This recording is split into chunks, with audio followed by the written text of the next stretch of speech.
So thank you very much for your presentations. Really, really interesting perspectives, and clearly a not always very straightforward and simple environment to work in. Can I ask you, all of you have worked with non-academic perspectives, be it the professionals or be it PPI contributors.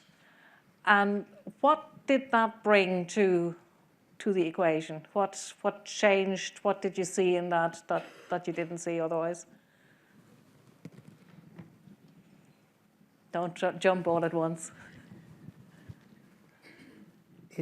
So it brought a number of things. It certainly brings different perspectives. There's no doubt about that. We also identified that there are areas, particularly the long-term residential care setting in Ireland, that are crying out for research. They want to work with researchers, very open to it. We found that people are working, when you're working within healthcare, the environments are very complex, and getting time to do research is very, very difficult with the key stakeholders on the ground. But certainly the value of the research and the perspectives that we get with working with clinicians has been extremely valuable. You get a very different, Molly mentioned about academics talking to academics, but we get a very different perspective of what the real issues are through that. Yeah, I certainly think, as I kind of said during the presentation there, I think a real value is around identifying what the really important research questions are. So certainly from a discipline like health psychology, which can be very theoretical, our journals are filled with, really interesting theoretical questions. But actually then, in terms of doing this type of applied research, I can actually see how our theories and our methods are actually really practical and useful, but they do need to be applied to real life problems, which I think it's critical to speak with and involve and collaborate with people who are working on the ground, whether that's in health services or in health policy in the Department of Health, to see what are the pressing issues. And Gary, you had PPI discussions, particularly at the beginning of your CDA award. Yeah, so this was all new to me, and the big learning for me was how developmental PPI is. That you don't go from not including a voice to including a voice without several steps in between. We really value the PPI Ignite and kind of helping us to think about this. So there were a couple of things that I thought were really interesting. I thought it was really interesting that when you talked to both service users and to people who were providing services, both really valued the fact that somebody was doing research about their lived experience. So that was really encouraging, I felt. And then the second thing was that the clinicians were very good at grounding our work, and I think this is your point. You can have lots of really nice aspirational ideas, and if you think about youth mental health, where in the last year you had the debacle about the Kerry Cam service, where there's huge problems in the delivery of service, and so trying to ground what we're doing in the lived experience, that was really, really important. And then the third thing was that the youth advisory panel needed a lot of help to feel empowered to contribute, but that then when they got that, they really showed up.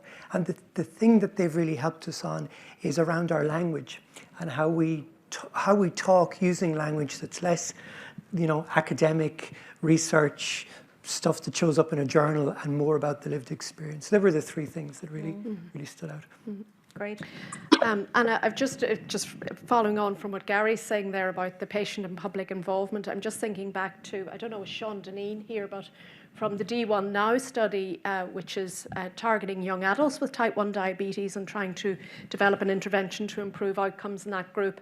And your question is around the impact of having different stakeholders, including PPI, in the research process. And one of the really striking things within that project is the really active involvement of a youth adult panel of young people with type 1 diabetes. And one of the really striking things for me as a researcher coming within that group is that those people are really living with that condition, and it just alters so much the motivation of being involved in the research. I think as academics at a distance, we're interested in the science, we're interested at an academic level. So that's really important, and it's not taking away from that. But sometimes, particularly if you're not working in a clinical way, I know many of you researchers are working clinically, but if you're working exclusively in a university, it's just that kind of hearing, or even within the D1 Now study, we had members of the young adult panel presenting the findings of the research and discussing the findings of the research in the context of their own experience of what it meant to them. Yeah. And that's really, really powerful and really highly motivating in terms of the whole research team. Yeah. As a researcher, you can possibly change field, walk away from something. Yeah, exactly. It changes the importance of the research. Yeah. There's a really interesting question here that I could see. So is there a threshold number above which there are too many disciplines on board a project, that it adds to complexity and at implementation? I'm happy to kick off on this, because this was our anxiety about becoming part of the SPHERE program, where we already had 4 disciplines. And we really wondered about, on the one hand, trying to get those 4 to talk to each other and speak a common language, versus going into SPHERE, where it was going to be a real, Tower of Babel, lots of perspectives. What we found was actually people are really, really, really resilient to once they know what their own perspective is. And once people have a little bit of confidence on their own perspective, it then becomes much easier to listen to other people's perspective. So I actually felt probably if I had to do it all again, I'd have it even broader. I was particularly conscious we didn't have somebody from nursing background, and I thought that would have been really, really great. So I would have thought more rather than less. Mm-hmm. Isabel, maybe can I bring you in on that as well? What the research evidence says is the bigger the project numerically and discipline-wise, the more resources you need. You need to pay attention to communication and making sure that everyone is involved enough to bring their perspective to it comfortably. Mm-hmm. So I'm not sure that there's an upper limit, but I think you need to think about it in terms of how it will work quite practically. Meetings, who gets to talk to who, so that everyone knows what's happening and you don't get kind of siloed working within the project. Yeah, that's a good point. Yeah, that you just need to be conscious of making it work. Yeah. We have lots of interesting questions here now. So, oops, where did everything just go? Oh, no, here. So, Gary, you were talking about the spread of disciplines and how people reverted back to type when they were given an unstructured task. But there's also a question about how do you maintain a sense of professional identity when working in such a transdisciplinary project? And is there a danger of meshing so much that you can lose that identity, that you become all smoothie and no fruit bowl? That's great. So I don't know is the short answer. I think the key thing for the trainees was to feel that they were each contributing a perspective that was valuable. And once you had a little bit of confidence in that, the perspective taking then became much easier. I think in the example I gave, what made it hard was we put them we gave them a task that wasn't structured enough, and as a result, what are the 2 most stressful things about work? If there's too much role ambiguity and there's too much role conflict. If you create environments where the task is pretty clear, like when we did case studies, the trainees were much better at developing their own confidence. And I actually think this is what's missing from a lot of our general training. You know, if you train as a psychologist, you train with other psychologists. If you train as a, you know, a medic, you train with other medics. And you do that for maybe 6 years or 8 years or 10 years. And so it does take time to develop these trusting relationships, probably not putting it in the deep end where you have to do something very stressful. It's not like, you know, survive the jungle kind of experience, but the trust can build in the early stages then to take on other activities. I think that's probably the way to go. Yeah. Maybe, Anna, just another aspect of that question I think is important in terms of people at earlier stages of their careers. So I'm thinking about in terms of people doing PhDs or early stage postdoc researchers, doing their training within a department which is not their discipline. And I think the way the universities are still set up, they're set up in very segregated disciplinary ways. So to the research, I think it can only be an advantage to have lots of synergies. But I think there is a tension for people at earlier stages of their career, which is not necessarily a bad tension, but can add extra challenges for them in terms of finding a longer-term career pathway, which is not all psychology or all nursing or, you know, whatever discipline. So I do think there is a challenge certainly presented by how our institutions treat research. They still treat research from the different disciplines. So they're not really conducive, in my experience, to true interdisciplinary working and facilitating work in that way. Absolutely. There's maybe one final question here, which seems to ring a bell. You know, it seems to chime with a lot of people. It's that question of you know, you all emphasised how important the pre-existing relationships were. That's great. So I wouldn't start from here then, would I? You know, how do I get to that starting point of getting those collaborations going and that level of trust built and, you know, get to the point where you can capitalise on that and build on it and develop it from there? I mean, Jonathan, maybe? Yeah, Jonathan.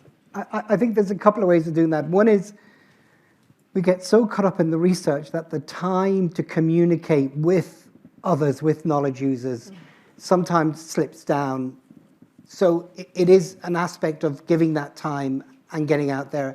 I think the second thing is again, on one of the slides was when there's a crisis, who are they going to call? Who do they want to talk to from the research community? And I think building up those relationships through your research, through communicating that, yes, I mean, the publish or perish is the model that we still have, but we need to go beyond that now and looking at societal impact within health services. So using that process of, yes, you're publishing in the peer-reviewed journals, but you're also going out and talking to the various stakeholders about your research, what impact it's having, what potential it has if this is working within the environment. So it's taking it beyond that step. And that's what we find is, but it takes time, it takes a long time to build up those relationships and to build up that level of trust as well. But it's well worth investing in, because then you're responding to what policy needs, to what healthcare needs, and so on. Yeah, although it's a tricky situation for an early career researcher. You know, there are a lot of pressures, obviously, that don't always facilitate that. But I think I would fully agree, Jonathan, and I think, you know, the more I go on in research, the more I realise that actually the most valuable thing I can do in research is to speak to other people who are working in that space. So I think now, as somebody who's supervising PhD students, who's supervising master's students, this for me has now become one of the key messages, is the importance of being able to get out there and meet people. And I think as more senior researchers, we have a real responsibility to support earlier career people to, and I mean, the HRB awards are fantastic in terms of supporting attendance at dissemination events, attendance at training, attendance at an event like this, through Sphere, the Sphere conference. I think these events are really critically important, and I think emphasising that this is one of the most important things you could be doing in health research, I think, as well as the publish or perish. But I think this is often seen as, you know, slightly wasting time. But I just think it's so critical, and I think just supporting people at earlier stages of their career to get out there. For some people it's easier, for some people it's harder, but I think certainly encouraging and prioritising it as a really important activity to enable you to be in a position where you know somebody who you could apply for an award with and work closely with. Yeah. Maybe just one comment to add to that. I mean, none of the people on our program would have worked together had it not been for the program. So these programs create terrific opportunities, and trust is a developmental process. You learn to trust somebody over time. You figure out how they're going to respond, and I think the most important thing is when things go wrong and the wheels come off, you figure out some way of addressing that. So I don't think you can go into these things thinking, oh, this is all going to be smooth sailing. I think that the developmental arc of a collaborative doctorate award or any of the other collaborative awards that we have is that you do have a floating raft that you're all trying to stay on as you're going along, and certainly I found that a really, really rewarding experience. That's a lovely image, and Isabel, maybe that might be one that you can use in some of your resources as well. Right, I would very much like to thank our panel here today for your insights.